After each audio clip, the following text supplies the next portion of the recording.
আমাদের হযরত মাওলানা তারেক জামিল সাহেব বলছেন, কোন মা যদি সন্তানকে 6 মাস, যেই সন্তান মায়ের খবর নেয় না, ওই মা 6 মাস পরে ছেলেটা যখন কাছে আসে, যত বড় পাষাণ ছেলে হোক, মা যদি এক ফোঁটা চোখের পানি ফেলে বলে, বাপ কেমনে রে পারলি, আমার খবর না নিয়ে থাকলি, আমার এভাবে ভুলে গেলি কেমনে রে বাপ, এটা যদি বলে মা কাঁদা দেয়।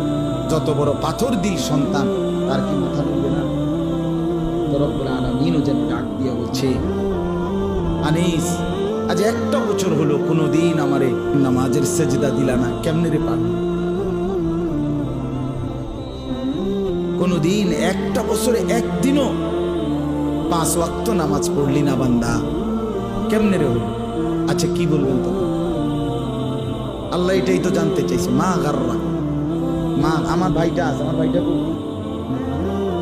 আমার একটা ভাই আছে মাওলানা আরিফ, আমার সাথে এই কয়েকদিন আগে আমার মাদ্রাসার গিয়া ইসলাহি মাহফিলের দিন রাত্রে 11:30 বাজে, তার সাথে আরো সাথী ছিল, তো হে আইসা পড়ছে। আমার আম্মা মাদ্রাসার পাশে আমার বাসা, মায় অপেক্ষা করছে রাতের 11:30 12 পর্যন্ত, যে হেঁটে যাওয়ার সময় মার লগে দেখা করবে। তো হে বেখেয়ালে তার সাথে যে আরো লোক নিয়ে আইছে মাহফিলে, আমাদের মাহফিলে, তো চলে গেছে। এই মা সকালবেলা ফজরের সময় আমি যখন মারে ঘুম থেকে উঠাইছি, ফজরের নামাজ দেখার প্রথম কথা মা আমারে বলছে, ফুল হাতে কেমনে রে আমার লয় দেহানা ঘুরে গেল। আমার আম্মা বলছে, একদিন ভাই, একদিন মাত্র এক বেলা মায় দেখা করে নাই সন্তান, মায় প্রথম কথা এটা বলে ফেলছে যে কেমনে রে পাইলো, হাতে আমার লগে দেখা করলো, পরে হইতে পরে ফোন টোন দিয়া বহুত, মা আমি আসলে খেয়াল ছুটে গেছে আমার লগে ছেলে, যাই হোক কিন্তু মা তো বলে ফেলছে। আল্লাহ তাআলা বলেন, বান্দা কেমনে রে পারলি বান্দা, আজকে সারাটা দিনে আমার এত বড় সৃষ্টি ভোগ করে আমার একটা সেজদা দিতে মন চাইল না।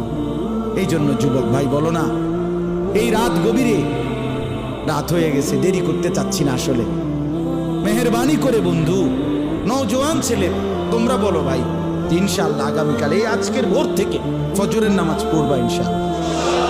না না হিম্মত করে কও, বুঝ করে কও, তালে হাত উড়াইও না, হিম্মত করে উঠাও, হিম্মত করে মহব্বতের সাথে উঠাও যুবক নওজোয়ান, তুমি পারবা ইনশাআল্লাহ, তুমি পারবা, তুমি পারবা, তুমি জাগলে ইসলাম জাগবে।